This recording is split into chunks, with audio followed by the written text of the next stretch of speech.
Let's keep talking about views because obviously you can't get enough of them. So let's go ahead and grab this expensive query over here, which is this one. I don't want to type it all. So we're just going to grab it like this.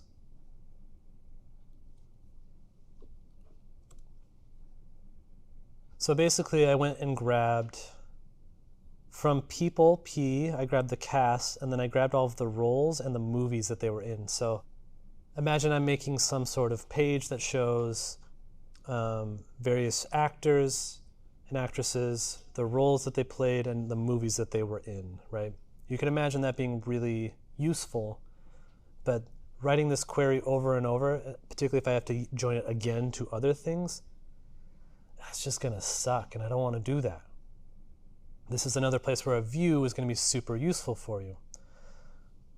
So instead of doing all of this, again, I'm just going to grab the query here again. I'm going to create a view called Actors, Roles, Movies, where it's literally just that same query again, leaving off the limit 5. And now, instead of having to do this big stupid query, I can say select star from actors, roles, movies, limit 10, and I just get everything that I had there, right? So much easier to deal with. Hopefully you're starting to see as we build it up there, is like this is where this gets really useful, especially when you have big complicated tables to this where you have to do lots of joins. You can create these views that make it easier to kind of work with data. The nice thing about views is that they are always current, right? All it's doing is it's running the underlying query first, giving you back that result set, and then your query is querying that result set. You cannot index a view. So I can't say create index on actors, roles, movies, because if you think about it, that doesn't make any sense, because you're not querying the actual view. The view is just a window to look through. You're actually querying the underlying databases. So if you have a slow view, you need to index whatever the view is querying, right? Does that make sense? We will see in a second that you can index a different kind of view called a materialized view, but that'll be in the next section. Yeah, this is just way easier to look at. Now the nice thing about this is we can now start joining from this table to other tables. So this actually, you can treat views 100% like you treat a table, which is part of the power here. Imagine if I had to join this somewhat gnarly query to this somewhat gnarly query. That would be unfun, is the term I would choose for that. You would have a very, very long query.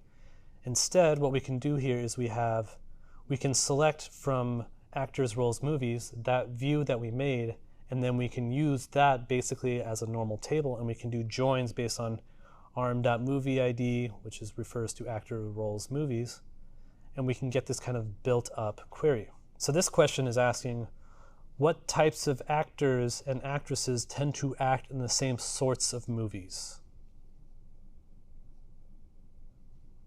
So the one thing I'm going to say here, because this is joining from a view, which is already kind of an expensive view, this query is going to be the most expensive query that you and I have run so far.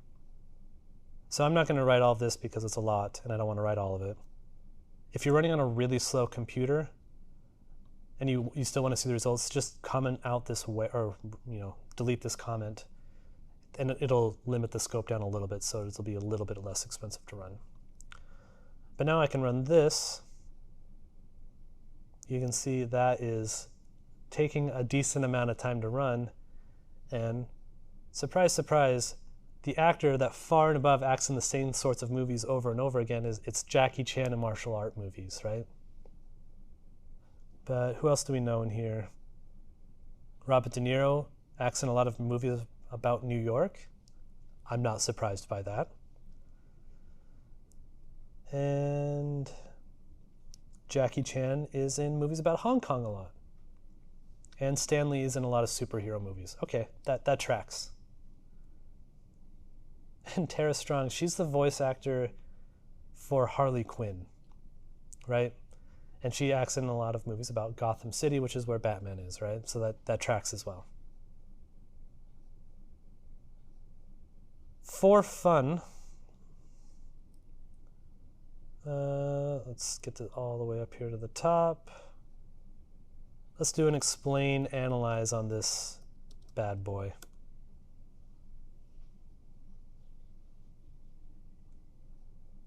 $295,409. It's really interesting that all of this is in the prep. The actual execution of this is 0.05. Or it adds 0.007 execution. All of it's in the setup. But anyway, suffice to say, this so far is by far the most expensive query that we've run. It took time. Yeah, it took 3.6 seconds to run. Obviously, this is not something you're going to want to run in production. 3.6 seconds on a very fast Mac is going to translate to crashed servers, for sure. So I'm going to show you in the next section how to actually make this a very fast query. We are going to speed up this query by 4 million%. Not bad.